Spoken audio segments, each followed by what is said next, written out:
Between the Age of Sail and the Age of Steam, the great colonial powers of Europe dominated the world primarily through sea power. Surface fleets remained the most visible measure of strength, reflected in throw weight, penetrative fire, rate of fire, projectile range, and hit accuracy. As fleets grew larger and more sophisticated in design, sails yielded to turbines, and wooden hulls gave way to iron and armor. As warships evolved, naval arms races intensified, driving rapid innovation. This relentless competition culminated in the emergence of the Dreadnought, the pinnacle of naval strength at the turn of the 20th century. In this video, we will chart a path of maritime innovation and explain how the world went from wooden sailing ships to the modern battleships which defined 20th century naval warfare. Do you know why thousands of people on YouTube and Patreon support us financially? Because they get history you won't find anywhere else. We release 3 new exclusive videos every week. Plus, they get perks like early access to all videos, voting rights on upcoming series and videos, access to our private Discord, our production schedule, and much more. Right now, 250 exclusive episodes are waiting for members and patrons, including from our series on the Eastern Front of World War II, Spanish War of Succession, the Punic Wars, the Pacific War, the Iberian Reconquista, the Russian Revolution and Civil War, the North African and Italian campaigns of World War II, Sicilian Wars between the Greeks and Carthaginians, and many others. By joining, you're not only unlocking rare content, you're also supporting the stories you love. Your help allows us to keep producing 3 free videos per week while paying our team competitive salaries and growing the channel. Join via the links in the description, the pinned comment, or by pressing the join button under the video.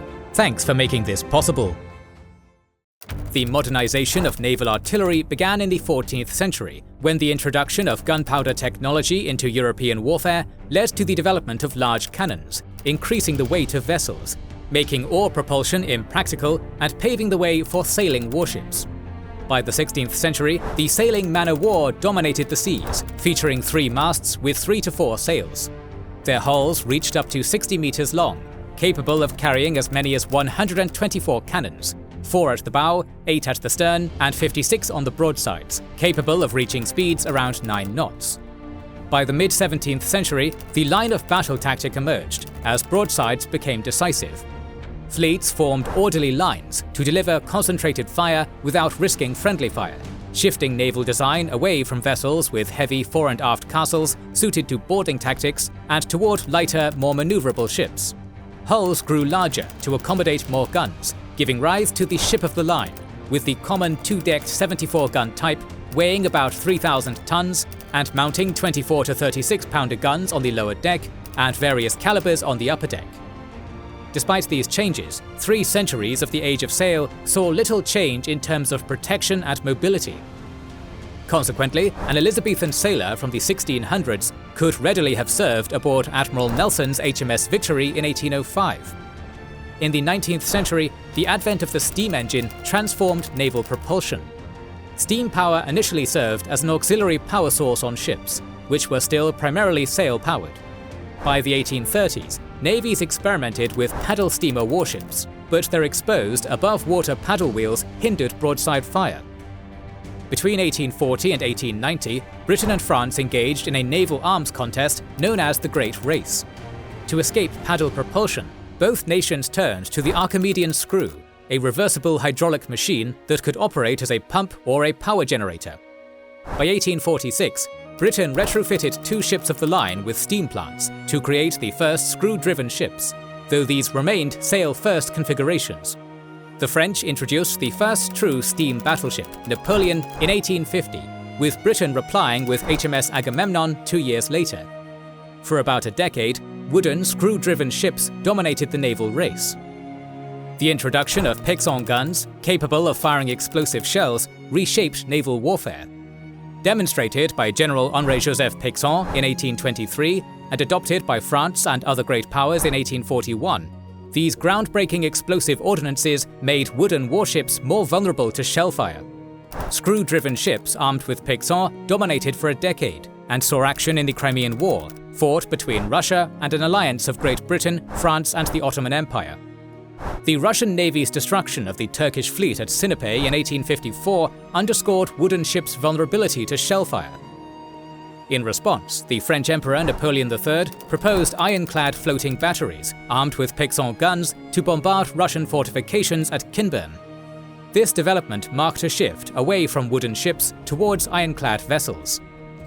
France built its first ironclad, the Gloire, in 1858, while Britain followed suit 2 years later with the Warrior. Both retained square-rigged sails and broadside armament, but were boiler-equipped, screw-propelled, armour-clad, with about 4.5 inches of iron, and capable of global reach. Despite these advantages, their broadside layout limited fire fore and aft. A few years later, during the American Civil War, the famous clash at Hampton Roads between the CSS Virginia and USS Monitor introduced rotating turrets to naval warfare and sparked Monitor mania as European powers pursued similar designs. The French introduced turreted guns on barbette mounts, while the British adopted hydraulic systems, enabling guns to rise and fall behind armour for reloading. Between 1860 and 1892, naval gunnery evolved rapidly. Calibers increased, range extended, breech-loading guns replaced muzzle-loaders, and range-finding optics improved combat range toward roughly a mile. Warships began to favour 4 12-inch guns in centerline fore and aft. By the 1870s, wooden ships of the line had disappeared, replaced by heavier but less manoeuvrable metal hulls. Early reluctance to abandon sails lingered in Britain, where coal limits and reliability initially constrained steam adoption. However, boiler improvements eventually raised steam pressures, enabling efficient multiple expansion engines. Later, the steam turbine revolutionized propulsion, boosting power-to-weight ratios. Meanwhile, naval designers extended hulls and narrowed beams, achieving a 5:1 length-to-beam ratio by 1892. The steel era overtook iron, with the Bessemer process and other advances in steelmaking delivering lighter, tougher hulls without sacrificing strength. French ingenuity and technical prowess could not compete with Britain's vastly superior industrial potential and broader resources. After losing a war to Germany in 1871, France abandoned the Great Race and focused on its land-based army. Now uncontested, Britain deployed steel-hulled Admiral-class ironclads in the 1880s, arming them with large-caliber, long-range guns in open barbettes. The century closed with the advent of torpedoes and torpedo boats, offering a cost-effective alternative to mass battleships. In 1891, Britain introduced the Royal Sovereign class, a balanced solution of power, protection, and propulsion, displacing over 14,000 tons and exceeding 400 feet in length, with a length-to-width ratio of about 5:1. These ships were powered by a pair of 3-cylinder vertical triple-expansion steam engines, delivering a top speed of 17.5 knots, despite their heavy armour. Their main armament consisted of 4 13.5-inch guns, mounted in 2 centerline turrets, complemented by a secondary broadside battery of 12 6-inch quick-firing guns and 12-pounder guns for anti-torpedo boat defense. This configuration defined the Pre-Dreadnought standard for the next decade. The dawn of the Pre-Dreadnought era coincided with Alfred Thayer Mahan's book titled The Influence of Sea Power Upon History. In it, Mahan argued that sea power was the decisive factor enabling prosperous, influential nations to project dominance over weaker ones, and that naval supremacy was best achieved through decisive, fleet-wide battles. The book quickly gained breadth of influence, permeating military academies worldwide. As a result, the so-called Mahan Doctrine shaped naval strategy across many nations.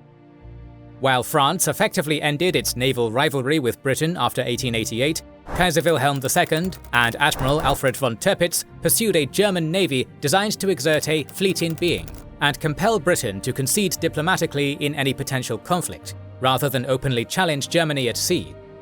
Germany's 5 successive naval laws clashed with Britain's Naval Defence Act of 1889, which established the two-power standard, requiring the Royal Navy to match the combined strength of the next 2 largest fleets. This confrontation resulted in the Anglo-German naval arms race. In Britain, the 1900–1901 programme introduced 8 King Edward VII class Pre-Dreadnoughts, carrying 4 12-inch and 4 9.2-inch guns in turrets, in addition to 10 6-inch and 14 12-pounder guns. This was followed by the Lord Nelson class of 1904–05, which standardised 3 calibers, 4 12-inch, 10 9.2-inch in turrets, and 24 12-pounders. Germany's program spanned 1894–95 to 1900–1901, with 5 ships each in the Kaiser Friedrich III and Wittelsbach classes.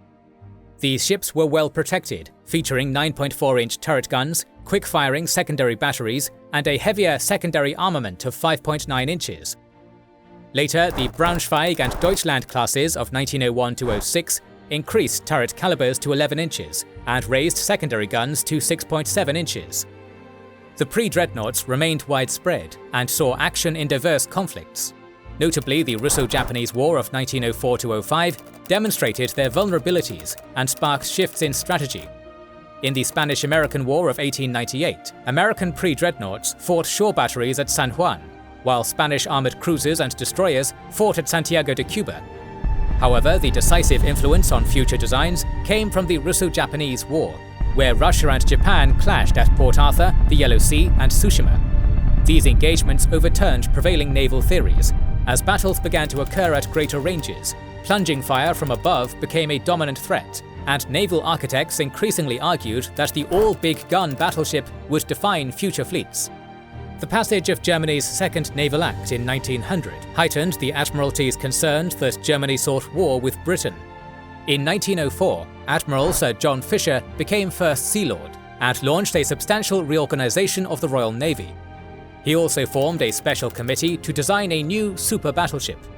Analyzing the Battle of the Yellow Sea and the Battle of Tsushima, the Fisher Committee concluded that 12-inch guns offered effective hitting power and accuracy, while 10-inch shells were comparatively ineffective. Fisher also noted that during the Battle of Tsushima, which was fought between Russia and Japan, the Japanese Admiral Togo had successfully crossed the Russian fleet's T, aided by superior speed. Based on this observation, Fisher pushed for the next battleship to mount 12-inch guns and to achieve a speed of at least 21 knots. The committee finalized the main armament layout and rejected superfiring arrangements due to concerns that muzzle blast could compromise the sighting hoods on turret roofs below. Propulsion shifted from reciprocating engines to turbines to reduce overall displacement by about 1,100 long tons, with up to 6 shafts under consideration. The design included longitudinal bulkheads to protect magazines and shell rooms from underwater explosions, motivated by the belief that the Russian battleship Cesarevich survived a Japanese torpedo hit due to a heavy internal bulkhead. To prevent displacement from rising, the waterline belt thickness was reduced by a single inch. In February 1906, amidst extensive publicity, the HMS Dreadnought was launched, astonishing Germany. The Dreadnought's hull design largely followed the proven Lord Nelson class, with a slightly squarer midship section to accommodate greater displacement and high speed without enlarging overall docking dimensions. She had an overall length of 527 feet, a beam of 82 feet and a draft of 29 feet at deep load, and displaced 18,110 long tons. The hull features included a large flat bottom and nearly vertical midship sides, creating a knuckle line where the bottom plating extended beyond the bilge near the A boiler room. Unlike earlier ships, Dreadnought introduced a raised forecastle and a smoothly curved stem instead of the sharp ram of pre-dreadnoughts. At the same time, the stern incorporated a long cut-up to house the propeller and rudder arrangements necessitated by turbine propulsion. This fuller hull section helped dampen roll, contributing to somewhat improved stability and a slightly faster roll rate than its predecessors. The Dreadnought was the first battleship to use turbines in place of triple-expansion steam engines. She was fitted with 2 paired sets of Paixhans direct-drive turbines, each driving 2 8-foot 3-bladed propellers, powered by 18 Babcock & Wilcox boilers. This achieved 23,000 horsepower, allowing her to reach 21.6 knots. Turbine propulsion enabled speed gains without destabilizing the overall balance, making turbines as revolutionary as the weaponry. It was also cheaper, quieter, lighter, more fuel-efficient, less prone to breakdowns, and its machinery was easier to place below the waterline for protection. All in all, the Dreadnought demonstrated the turbine's superiority for warships, establishing a standard for the next 6 decades. To mitigate maneuvering issues caused by small, high-speed propellers, Dreadnought employed twin-balanced rudders, mounted directly behind each inner propeller. This expanded the rudder area and boosted handling above 10 knots, but it came at the cost of reduced astern power and reduced steering ease at low speeds. The Dreadnought's electrical power relied on 4 Siemens dynamos, supplying 410 kilowatts, driven by steam engines, with diesel-driven dynamos providing emergency power to ensure operation if the boilers failed. 2 of the dynamos were driven by Brotherhood steam piston engines, and 2 by Mealy's diesel engines. The latter provided the ship with an independent power source in case her boilers were out of use. Almost all auxiliary machinery was electrically driven, reducing the need for steam piping through bulkheads. Diesel engines initially suffered vibration and reliability issues, with one port engine replaced by a steam engine during service. Unpierced bulkheads mandated that each compartment have its own ventilation system, consisting of supply trunks with electric fans and natural exhaust outlets such as hatches, trunks, and skylights. Early trials showed that Dreadnought's magazines could reach temperatures of 100 degrees Fahrenheit, risking cordite performance. Thus, 2 steam-driven carbon dioxide plants provided cooling systems for each of her magazines, reducing temperatures to 80 degrees Fahrenheit, a crucial factor for consistent fire control performance. The Dreadnought's complement was 700 in 1907 and increased to 810 by 1916. Traditionally, officers were housed aft with sailors forward, but Dreadnought reversed this arrangement so that her officers were closer to their action stations. It was unpopular with the officers because they lost their quarterdeck and were in proximity to noisy auxiliary machinery. The arrangement survived a few years, but the King George V class of 1910 reverted to the traditional arrangement. The Dreadnought's armament consisted of 10 Vickers 45 caliber 12-inch Mark X guns in a mix of wing and central mountings, with a primary goal of delivering a heavy broadside while maintaining manageable structural loads. These were substantial performance and penetration improvements over the previous 40 caliber Mark IXs. The gun arrangement allowed 8 guns in a broadside at typical firing arcs, with 6 aft and 4 forward beyond certain arcs, a design that compromised balanced blast effects with structural weight. She carried 4 caliber radius head armor-piercing capped, cap penetration capped, and high-explosive shells. For secondary and anti-torpedo boat armament, she sported 27 50 caliber quick-firing 12-pounder Mark I guns, distributed across fore and stern positions, whose primary purpose would be anti-aircraft and night defense in the future. She also bore 5 18-inch submerged Type B torpedo tubes, 2 on each broadside and 1 in the stern. The Dreadnought was among the Royal Navy's first ships to equip electrically transmitting range, order, and deflection data to turrets. Although she boasted the latest fire control ideas, the system was still in its infancy when she first went to sea, and the transmission and control arrangements remained imperfect, even as rangefinders and instruments advanced. Main armament control lay in the foremast spotting top and a signal tower platform. Each control position fed 9-foot bar and stroud FQ2 rangefinders into a Dermeresque mechanical computer, then to Vickers range clocks in the transmitting station, yielding range and deflection data for gunnery. Data was plotted on a table, aiding the gunnery officer, and voice pipes were retained for use between the transmitting station and the control positions. Initial controls depended on multiple transmitting stations, signal towers, and separate control positions to minimize damage to command systems. The Dreadnought's Krupp-cemented armor reached up to 11 inches, accounting for roughly 30% of the hull's displacement, a standard later echoed in her successors. Financial pressure and speed emphasis led to omitting side armor between the main and upper decks, and to a 1-inch reduction in the main belt, barbettes, and turrets. The resulting side armor arrangement was weak. At normal load, the top of the 11-inch belt sat just above the waterline, submerging at ordinary deep displacement, and leaving only an 8-inch strip exposed. A uniform belt thickness or a higher belt could have improved protection without increasing displacement, though this would have entailed trade-offs in stability or beam. Overall, her armor thickness averaged about 8 inches. Turret, barbette, and deck protections were calibrated to balance weight and defense against contemporary gunfire, while the side armor between decks was thinned to reduce displacement, under the assumption that protection was adequate for the expected engagement ranges. Anti-torpedo nets were common for the period, but were removed early in World War I because they reduced speed and could be penetrated by torpedoes equipped with net cutters. In February 1906, before a captivated public, HMS Dreadnought was launched, a vessel that redefined naval warfare. The emergence of the Dreadnought marks a seismic shift in maritime power and strategy. Nations race to advance design, speed, and firepower, while old doctrines crumble before overwhelming modernity.